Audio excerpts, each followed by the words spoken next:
With just 2 weeks left for the vice presidential polls, the politics is heating up. Union Home Minister Amit Shah has targeted opposition candidate, former Judge Sudarshan Reddy, over the 2011 Supreme Court verdict that outlawed Salwa Judum. The Home Minister, launching a sharp attack, said banning Salwa Judum set back the anti-Maoist fight by years, claiming insurgency could have been crushed by 2020 if not for that ruling. A claim that has been echoed by a Naxal-turned farmer from Bastar. In a letter penned to MPs, the local said that the 2011 Supreme Court ban on Salwa Judum crippled the fight against Naxalism and appealed that MPs do not back Justice Sudarshan Reddy for Vice President. Justice Reddy has downplayed the charge made by Amit Shah. Meanwhile, 18 former judges have issued a statement calling Amit Shah's remarks unfortunate and warning against political misinterpretation of Supreme Court verdicts. India alliance के जो candidate है उनके बारे में आपने कहा कि उन्होंने एक समय था जब उन्होंने नक्सल मेरे कहने से क्या होता है, वो तो सुप्रीम कोर्ट का रिकॉर्ड है।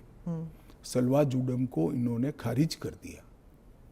आदिवासियों का आत्मरक्षा का जो अधिकार था उसको उन्होंने समाप्त कर दिया। इसके कारण इस देश में नक्सलवाद 2 दशक ज्यादा चला है। उस वक्त नक्सलवाद अंतिम सांसें गिन रहा था, क्योंकि जो आदिवासी थे, जो बच्चों को पढ़ाना चाहते थे, जिनके यहाँ रोड नहीं पहुंचता था, इससे परेशान थे, जिनके यहाँ स्वास्थ्य सेवाएं नहीं थी, वो परेशान थे। उन्होंने खुद की रक्षा के लिए सलवा जुडम बनाया था। इसको सुप्रीम कोर्ट ने खारिज कर दिया। ये तो सुप्रीम कोर्ट का रिकॉर्ड है, इनका जजमेंट है।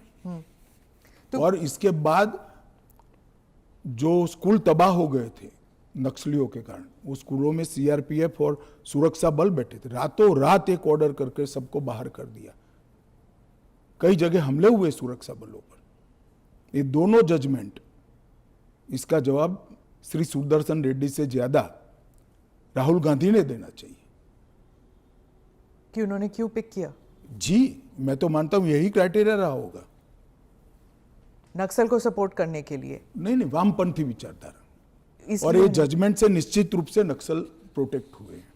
आई think justice Nagarathna, honourable justice ji Nagarathna and 2 another जज जी हम ये जजमेंट को डिस्टर्ब नहीं करेंगे, मगर उससे आगे भी हम कुछ नहीं करेंगे, तो उसको बंद कर दिए जी। तो पूरे के पूरे नक्सलवादी हो गए। और ये सुप्रीम कोर्ट जजमेंट नक्सलवादी क्या होता मुझे समझ में जी। एक नैरेटिव बिल्ड कर रहे हैं और उनका हक है नैरेटिव बिल्ड करने का। ठीक है। और मैं ऐसा मामलों में पढ़कर हाँ मैं नहीं करूंगा जी।